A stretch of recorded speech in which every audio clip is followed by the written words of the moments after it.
Ginabayan po ako ng orason ko.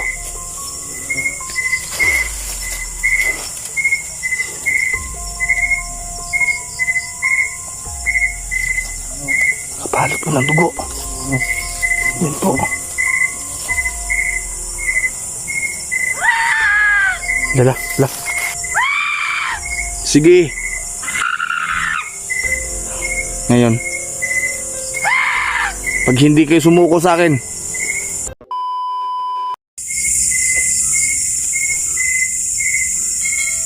idol, di ba?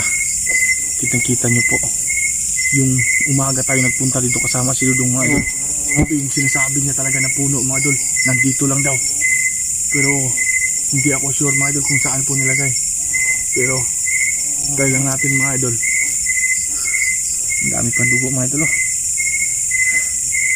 Sigurado ako kasi tamaan yung punyal natin. Ito yung pinaka malakas na punyal natin pag tinatamaan sila. Ngayon hindi sila mamatay, pero darating din na yung araw, manghihina sila at mamatay po sila, mga idol.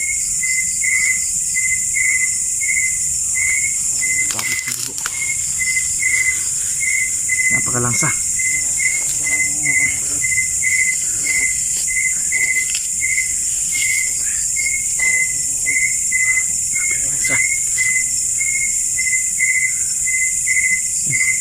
Takot po siguro lang ngayon, mga idol, dahil yung isa ay natamaan po natin. Kailangan natin mapuksa talaga, mga idol. Diba? Dito lang to. Handa tayo dito pagpatayan, mga idol, para lang po maligtas natin yung iba. Dahil po yung iba nagiging aswang po sila, pero hindi nila kagustuhan na maging aswang po sila, mga idol.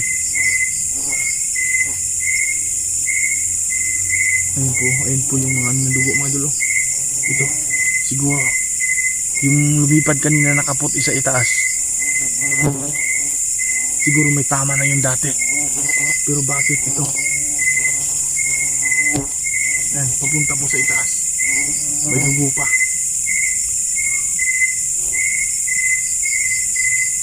Pero kahit mga idol, salamat pa rin ako dahil wala tayong tama. Kaya natin makipaglaban sa kanila. Kahit pag isa lang po tayo, kaya natin to. Kaya natin. Hindi ko alam saan yung flashlight ko. Wala yung flashlight ko.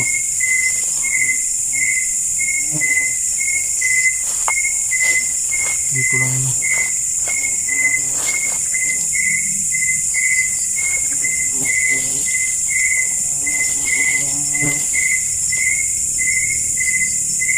Sana lang po, para man po makita ni Dudong, mga idol, na kailangan talaga natin magsikap para po maligtas yung ibang kasamahan nila. Pero kung ayaw talaga nila magbago, wala tayong magagawa. Patay kung patay po ito. Ito lang muna natin, kasi ito yung tinuturo ni Dudong, mga idol, eh. Yung bago po siya nawalan po ng malay, di ba? Dito yung sinasabi nila.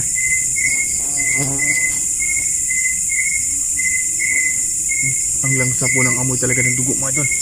Grabe po talaga, napakalangsa po talaga. Pero kailangan talaga natin mahanap yun, kasi ito nilibing po nila sa lupa. Pero baka po nakuha na nila, hindi lang natin alam, kasi may inabutan tayo dito, eh. Sigurado ako kasamahan niyo ni Dudong, mga idol. At maging okay na si Dudong, mga idol, babalikan po natin si GR, mga idol, yung papa ni Dudong, mga idol, di ba? Hahanapin natin para may ano dito.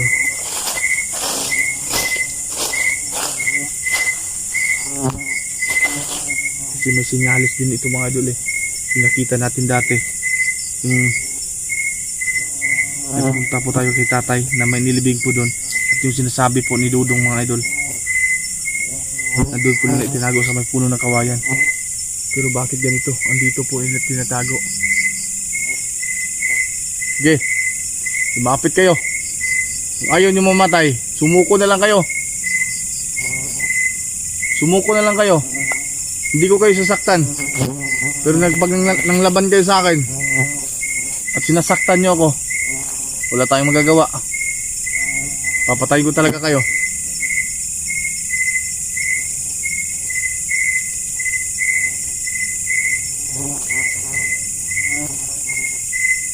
Parang wala tayong narinig ng mga boses mga idol ha. Siguro ay yung isa nakalipad.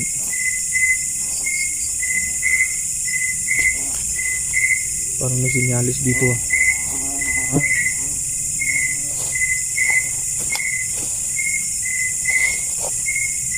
Sak.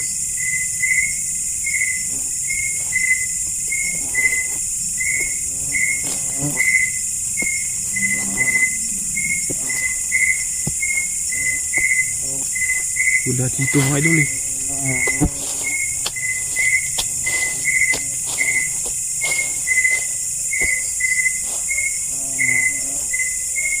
Sisitahulan po yung mga aso. Parang nakakita po sila. Dalian to mga idol para makita talaga natin.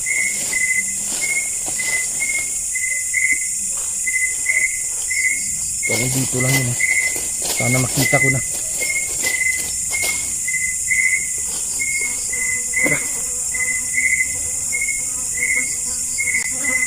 Ito mga idol.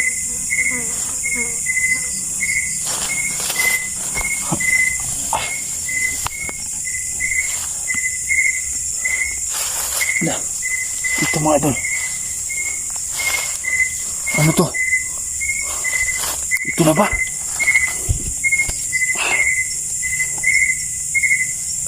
Sa ating hawakan yan. Salamat naman. Ginabayan po ako ng orasyon ko.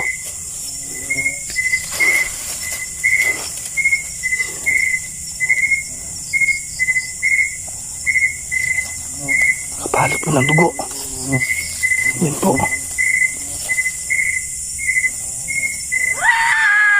Lala. Yun na. Ano? Andyan pala kayo ha? Mas malapit pa lang kayo ha?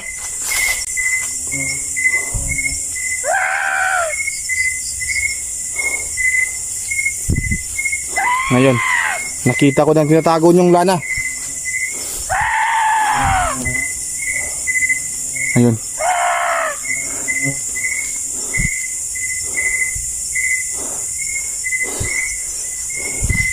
Sige, ako sa inyo. Sumuko na lang kayo. Ito na. Naki. Sila. Nagkalit na po sila. Ito. Nakapalot po ng dugo. Ito. Mga idol. Ito yung sinasabi. Sige. Ngayon, pag hindi kayo sumuko sa akin, susunugin ko ito yung alas ninyo. Ayan po. Sigurado ako wala na ito nakabalot dito. Ngayon, dadalhin natin to. At bukas po ng umaga, makikita nila kaano tayo magalit mga idol. Yan po. May dugo. Ano? Lala? Teka lang mga idol. Lala? Saan na yun? Ba't yung magalaw yung puno ng kahoy?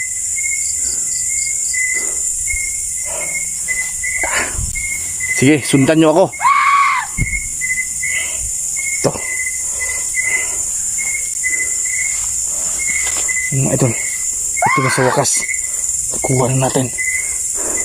Kailangan natin mong madali mga idol.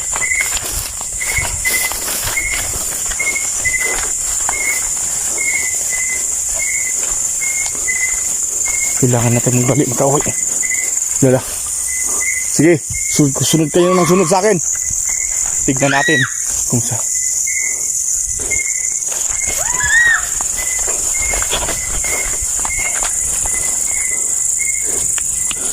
Sinusundan po nila ako mga idol. Dahil po, nakuha natin yung alas na po nila.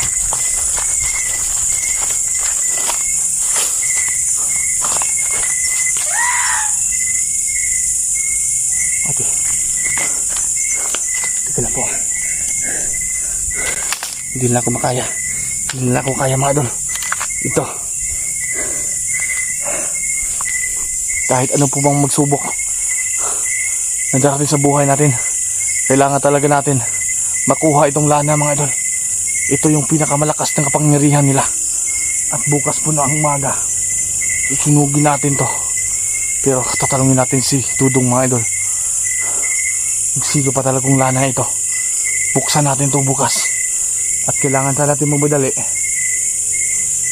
upang hindi tayo maabutan nila. At baka naghanap pa sila ng kasama para papatay nila tayo. Pero yun yung problema nila. Kailangan talaga natin